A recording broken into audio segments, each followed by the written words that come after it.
അയ്യോ എന്തോ ഒരു ചൂടാ. ചൂട് കാലത്ത് പിന്നെ തണുപ്പ് വരണം. നൈറ്റിയും പാവാടി ഇട്ടോണ്ട് ഗ്യാസിന്റെ വീട്ടിൽ വന്ന് നിൽക്കാവോ നിനക്ക്? നിൽക്കാമെങ്കിൽ നിന്നെ ഞാൻ സമ്മതിച്ചു തരാം. ആ ചലഞ്ച് അക്സെപ്റ്റഡ്. ആരാടാ അറബി നാട്ടിലെ ഷെയ്ക്കോ? ഇതിട്ടോണ്ടേ ചുമ്മാ നിന്നാ പോരാ, വന്ന് പണിയെടുക്ക്. എന്താ പറ, എല്ലാം ഇപ്പൊ സെറ്റാ. ഇത് സൂപ്പർ ഡ്രസ്. നിന്റെ ആട്ടം ഒക്കെ കൊള്ളാം. ഒരു 10 മിനിറ്റ് കഴിയട്ടെ, കാണാം നമുക്ക്. ഇത് കൊള്ളാമേ, അടിയിലൊന്നും ഇടണ്ട. സൂപ്പറാ. നിക്കറും വേണ്ട, ഷെഡിയും വേണ്ട.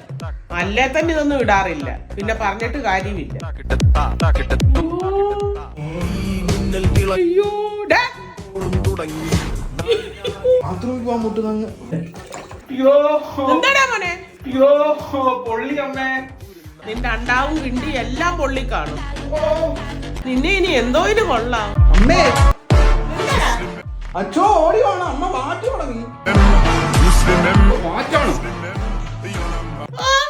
വാറ്റത്ത് കേട്ടപ്പോഴത്തേക്ക് ഓടി ഇങ്ങി വന്നു. ഒരു പണിക്ക് വിളിച്ചാ വരത്തില്ല. ഇതേ വാറ്റൊന്നും അല്ല, ഇത് തണുത്ത വെള്ളമാ. ചൂട് കൂടിയത് കൊണ്ട് ഞാൻ ട്യൂബ് ഇട്ട് കുടിക്കുവാ. വാറ്റ് ഞാൻ ആ തുണി പോയി എടുത്തോണ്ട് വരട്ടെ. ഒന്നാമത് വെയില, കരിഞ്ഞു പോകും. എന്തോ ഒരു വെയിലാ എന്റെ അമ്മോ. എന്താടാ താമരപ്പൂ പോലെ ഇരുന്ന മുഖം എന്റെ ഭഗവാനെ കരിഞ്ഞു പോയി.